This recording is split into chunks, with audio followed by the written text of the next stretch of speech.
ലാലേട്ടൻ ചില സീനിലൊക്കെ വിരലോണ്ട് അഭിനയിക്കുന്ന പരിപാടി ഉണ്ടല്ലോ. അടിപൊളി ലാലേട്ടൻ, അടിപൊളി അടിപൊളി സൂപ്പർ.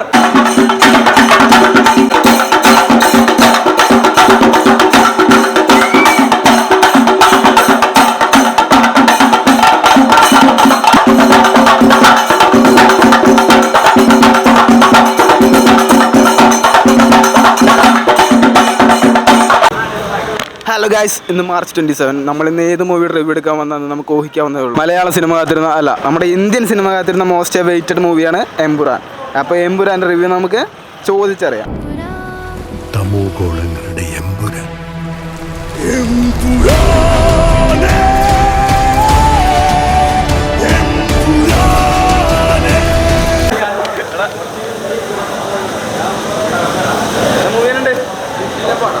അടിപൊളി പടം. ഹോളിവുഡ് തകർക്കും. 500 കോടി ഉറപ്പാ, ഒരു സംശയമില്ല. എന്തെങ്കിലും അങ്ങനെ പറയുന്നത്. സൂപ്പർ പടം, സൂപ്പർ തീയാണ്.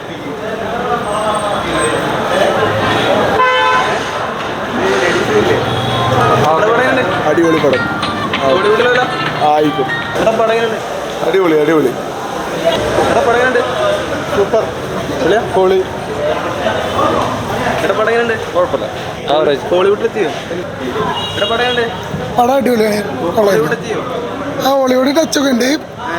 സെക്കൻഡ് ഹാഫിൽ ഒരു ഇൻട്രോ ഉണ്ട്, ഒരു ഫൈറ്റ് സീൻ ഉണ്ട്. അത് മസ്റ്റ് വാച്ചാണ് തിയേറ്ററിൽ. അത് മാത്രം കണ്ടാൽ മതി. ആ കിഡിലെ സാധനമാണ്. തിയേറ്ററിൽ തന്നെ വാച്ച് ചെയ്യണം. നിങ്ങൾ ഈ റിവ്യൂ എടുക്കുന്ന നേരം പോയി പടം കാണേ, എന്നിട്ട് പറയും. ഫാൻസ് തന്നെയാണ്, ഞങ്ങൾക്ക് മനസ്സറിഞ്ഞ ഒരു പടമായി മാറി. വളരെ നല്ല അഭിപ്രായം. മുരളി ഗോപിയുടെ സ്ക്രിപ്റ്റ് റൈറ്റിംഗ് ആണെങ്കിലും രാജുവേട്ടൻ്റെ പ്രസൻസിങ് ആണെങ്കിലും മറ്റേ ഈ ലാലേട്ടൻ ചില സീനിലൊക്കെ വിരലോണ്ട് അഭിനയിക്കുന്ന പരിപാടി ഉണ്ടല്ലോ. അതേമാതിരി അവസാനം ഒരു ഫൈറ്റിൽ പൃഥ്വിരാജിൻ്റെ കണ്ണുകളിലൊരു തീക്ഷ്ണത ഇട്ടുണ്ട്. ആ ഷോട്ട് ഭയങ്കര ഓക്കെ ആയിരുന്നു. മൊത്തത്തിൽ ഭയങ്കര പോസിറ്റീവാണ്. മലയാളത്തിൽ തന്നെ one of the best movie. Hollywood level ചില സീനുകൾ വിദേശത്ത് ഷൂട്ട് ചെയ്ത, ഫോറിനിൽ ഷൂട്ട് ചെയ്ത സീനൊക്കെ നോക്കുകയാണെങ്കിൽ ഹോളിവുഡ് ലെവല്. പിന്നെ നമ്മുടെ നാട്ടിലോട്ട് വരുമ്പോൾ പക്ക ഒരു ലൂസിഫറിൻ്റെ അതേ സ്റ്റൈൽ തന്നെ സ്ക്രീൻ പ്രസൻസും മേക്കിങ്ങും പോയിട്ടുണ്ട്. മോഹൻലാൽ എന്നൊരു വ്യക്തി ഉണ്ടെങ്കിൽ തിയേറ്റർ പൊളിങ്ങുള്ളൂ. ഫാമിലി വരും. നല്ല പടം, മോഹൻലാലിൻ്റെ പടം എന്നല്ല, തിയേറ്ററിൽ ആൾ വരുള്ളൂ. നല്ലൊരു മോഹൻലാൽ ഉണ്ടെങ്കിൽ ഫാമിലിയും എല്ലാം. മോഹൻലാൽ ഇപ്പോൾ വന്നുകൊണ്ട് എമ്പുരാൻ വന്നു 2 കൊല്ലം ശേഷം. പടം മുന്നേ കുറേ പടം പൊളിഞ്ഞു. പക്ഷേ മോഹൻലാൽ ഇപ്പോൾ പടമില്ലേ, ഇതില്ലേ തിയേറ്ററിൽ ഓടിക്കൊണ്ടിരിക്കും. നല്ല വിജയം, വമ്പ വിജയം. അതല്ല ലാട്ടെ നമ്മൾ മുത്ത സൂപ്പർ അടിപൊളി ലാലേട്ടൻ, അടിപൊളി അടിപൊളി സൂപ്പർ. പ്രതീക്ഷയേക്കാൾ കൂടുതലായിട്ടോ. സൂപ്പർ, ഞങ്ങൾക്ക് ഭയങ്കര ഇഷ്ടമായി.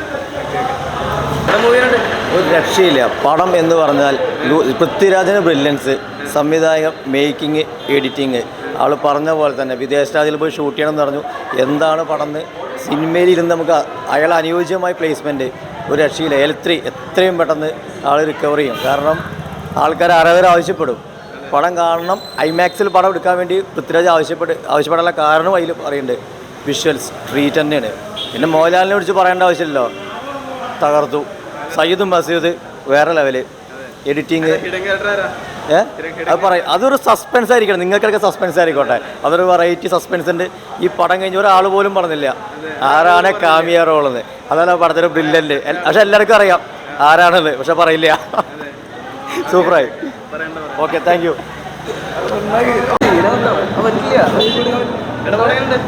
പടം അടിപൊളിയാണ്, സൂപ്പറാണ്.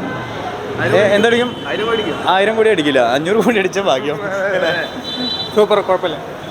പടം പൊള്ളിയാണ്, തീയാണ്. ഡയറക്ടർ, മേക്കിംഗ് കിടിലൻ. തിയേറ്ററിന് കാണണം. സെറ്റ് വരാണ് 1000 അടിക്കില്ല, 500 അടിക്കും. അടിപൊളി അടിപൊളി മേക്കിംഗ് ഒരു രക്ഷയില്ല. ഇനി ഇതിനൊക്കെ മീതൊന്നും ഇറക്കട്ടെ വരുമോ? പൃഥ്വിരാജിന്റെ മേക്കിംഗ് ഒരു രക്ഷയില്ല. നറേഷനാണ് ഫസ്റ്റ് ഹാഫ് നറേറ്റ് ചെയ്ത് അടിപൊളിയാണ്. ഹോളിവുഡ് ലെവലില്ല, ആ ലെവലിലേക്ക് നമുക്ക് പടം ഇറക്കുന്ന ആള് കാണിച്ചു തന്നു. ഇനിയിപ്പോൾ ഇതിനേക്കാളും വലുത് എന്താ വേണ്ടി? ഒരു രക്ഷയില്ല. Super cinema. നല്ല മൂവിയാ ആ ഇഷ്ടമായി ആ ചെറുതായിട്ട് ചെകുത്താൻ വേദമോതുന്നത് കണ്ടിട്ടുണ്ടോ? പോയി കണ്ടോ?